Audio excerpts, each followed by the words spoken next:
Sir सबसे पहले तो ये बताइए, मखसूस नशस्तों का मामला चल रहा है, सुप्रीम कोर्ट में हेयरिंग हो रही है, आज आपका खासा तज़किरा रहा है।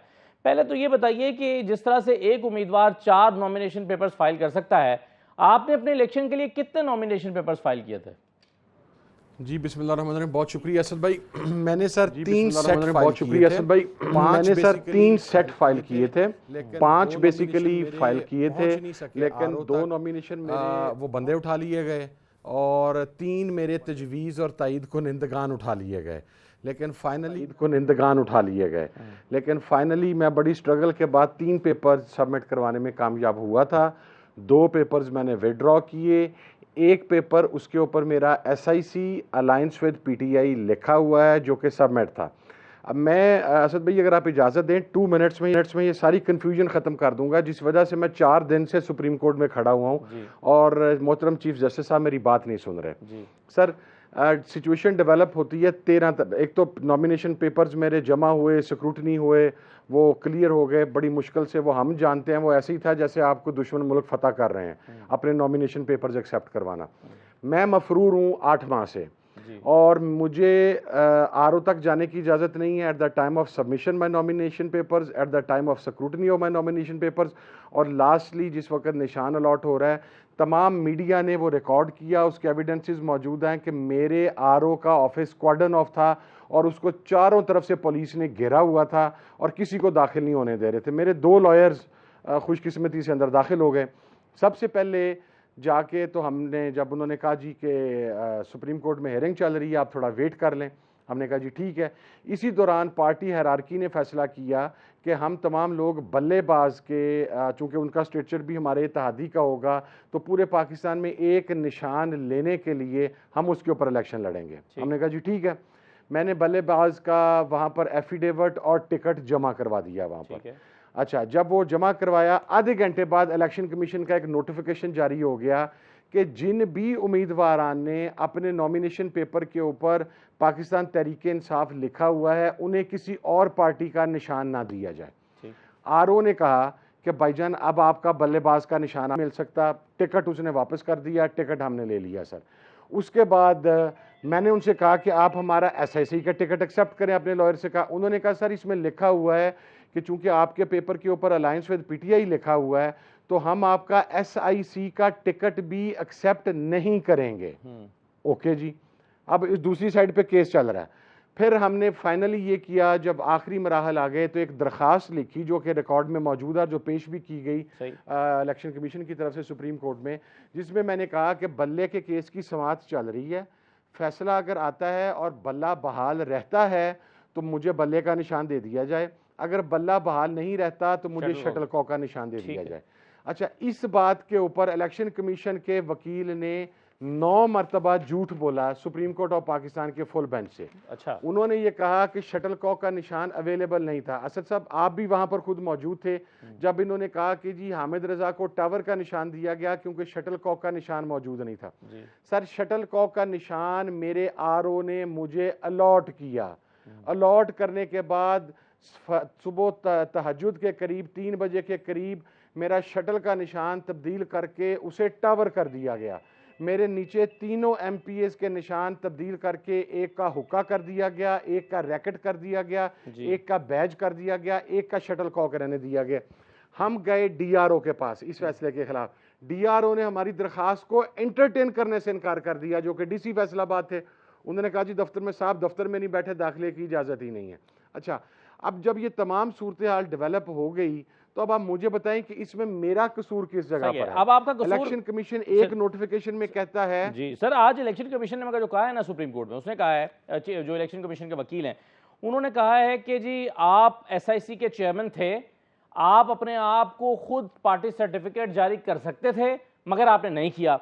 और फिर वो कहते हैं कि जी 22 दिसंबर को जो आपने पेपर जमा कराया उससे मैंने किया सर। 22 तारीख को जो नॉमिनेशन पेपर फाइल किए थे आपने, उसमें आपने लिखा SIC अलायंस PTI, तो उसमें सर्टिफिकेट साथ आपने अटैच किया था?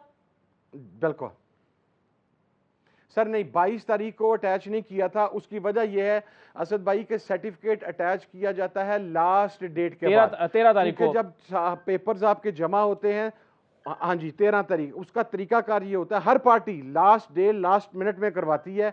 उसकी वजह ये है कि पहले आपके नॉमिनेशन पेपर्स फाइल होते हैं, उसके बाद वो स्क्रूटनाइज होते हैं, उसके बाद आपको नॉमिनेशन पेपर्स विदड्रॉ करने का ये प्रोसेस है, ये प्रोसेस है, बिल्कुल करने का टाइम दिया जाता है। बिल्कुल सही है। मगर हामिद साहब इसमें मामला ये है ना, जो उनका आर्गुमेंट था वो ये कहते हैं कि आप 22 तारीख को पेपर सबमिट कर रहे हैं, उसमें लिख रहे हैं सुन्नी इत्तेहाद काउंसिल, 13 तारीख को आप पेपर जो टिकट जमा करा रहे हैं, सर्टिफिकेट जमा करा रहे हैं, वो करा रहे हैं पीटीआई नजरियाती का। फिर वो कहते हैं कि जी आपने खुद को आजाद डिक्लेयर करवाया और शटलकॉक मांग लिया। फिर उन्होंने स्टेटमेंट दी, उन्होंने कहा कि आपका हर अगला कागज पिछले कागज से मुख्तलिफ था, तो आपके कागजात में तो तजादात ही बहुत ज्यादा हैं, तजादात से भरपूर नॉमिनेशन पेपर थे आपके। सर ये मेरा ना नॉमिनेशन पेपर जितना मेरा स्क्रूटनाइज हुआ है, मेरा ख्याल है पाकिस्तान में किसी का भी नहीं हुआ होगा, क्योंकि शायद कुछ लोगों को इदराक था कि हम जो पीटीआई के साथ करने जा रहे हैं आखिर में हमें सुन्नी इत्तेहाद काउंसिल या एमडब्ल्यूएम के साथ ही इन्हें जाना पड़ेगा। सर देखें, मैंने एसआईसी और पीटीआई लिखा, एग्रीड। अब आपका आरओ अगर ये बात कहे कि जनाब मैं इलेक्शन कमीशन का नोटिफिकेशन आ गया है, मैं आपका एसआईसी लिखा हुआ एक्सेप्ट ही नहीं करता और मैं आपको बल्लेबाज का टिकट भी रिटर्न करता हूं, मैं नहीं लेता आपका टिकट, मुझे बताएं इसमें मेरा क्या कसूर है सर? मैं अच्छा आखिरी उन्होंने ये कहा कि मैं आपके पेपर रिजेक्ट कर दूंगा, आपको कोई निशान भी नहीं मिलेगा। लेकिन मैंने अपने लॉयर से कहा, मैंने कहा यार जैसा कि 22 तारीख के पेपर में आपने सुन्नी इत्तेहाद काउंसिल लिखा था, अगर आप 13 तारीख को सुन्नी इत्तेहाद काउंसिल ही का सर्टिफिकेट भी जमा करा देते तो शायद आज ये प्रॉब्लम ना होता। सर जमा करते तो फिर था ना, यही बात तो मैं अर्ज कर रहा हूं। आप आरओ के ऑफिस की सीसीटीवी रिकॉर्डिंग निकालें। अच्छा, आरओ तो मेरे पेपर ही नहीं था, मेरा उसने कैटेगराइज करके मेरा सुन्नी, अच्छा मैं पागल नहीं हूं असद भाई, मेरे खानदान का ये 9वां इलेक्शन है, शायद 10वां इलेक्शन है कि मेरे वालिद ने 6 इलेक्शन लड़े, मेरे नाना 2 मरतबा इलेक्शन लड़े, मेरा ये 3रा इलेक्शन है, मेरा शायद ये 10वां या 11वां इलेक्शन है।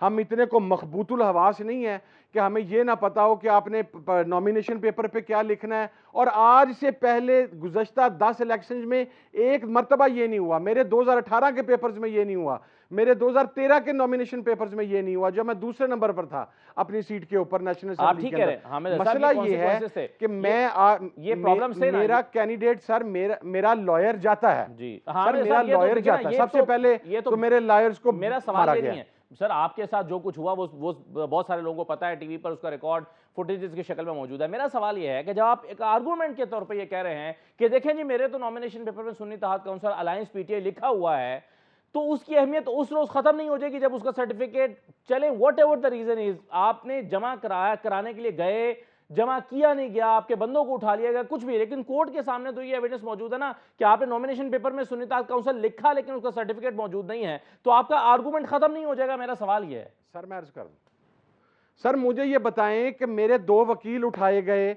मेरे 4 तजवीज़ और तईद कुनिंदा उठाए गए, उसका जवाब किसने देना है? मुझे आरओ के दफ्तर में जाने की इजाजत नहीं दी जा रही, पूरा मीडिया इसको रिपोर्ट कर रहा, उसका जिम्मेदार मैं तो नहीं हूं सर।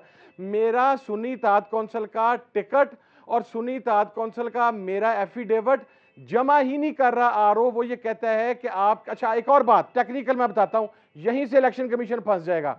मैंने वहां पर बल्ले का टिकट जमा करवाया है, वो रिकॉर्ड के अंदर मौजूद है, वो इलेक्शन कमीशन ने पेश किया है, वहां पर सुप्रीम कोर्ट ने देखा है। आरओ ने यह कहा चूंकि आपने बल्ले का टिकट जमा करवा दिया है और अब इलेक्शन कमीशन का नोटिफिकेशन आ गया है कि जिन्होंने अपने फार्म पर पीटीआई लिखा है या उसका टिकट जमा करवाया है, अब उनका किसी और पार्टी का कोई चीज एक्सेप्ट नहीं की जाएगी। सर मैं तो फर्स्ट ऑफ ऑल बल्ले पर लड़ने जा रहा था क्योंकि हमारा अलायंस था। जब बल्ले वाली कंफ्यूजन आई, उसके बाद नजरियाती वाली बात आई, तो इलेक्शन कमीशन ने अपने नोटिफिकेशन से सारी सिचुएशन, अच्छा खाली ये मेरे हलके में नहीं है, आपने कागजात देख लिए हैं, बेचारे किसी कैंडिडेट के कागजात आज़ाद हैं, किसी पे अच्छा किसी ने आज़ाद लिख के बल्लेबाज का जमा करवा दिया है, किसी ने आज़ाद लिख के पीटीआई का जमा करवा दिया है, किसी ने पीटीआई लिख के तो बल्लेबाज का जमा करवा दिया है। ये इतने मैच्योर और इतने सीजन्ड पॉलिटिशियंस, ये सर सारे मफरूर थे, सबको पुलिस पकड़ रही थी। मैं ऑन रिकॉर्ड हूं कि मैं सिर्फ 4 से 5 दिन अपने हलके में जा सका हूं, वो भी लास्ट डेज में, मुझे तो मेरे हलके में जाने की इजाजत भी नहीं थी।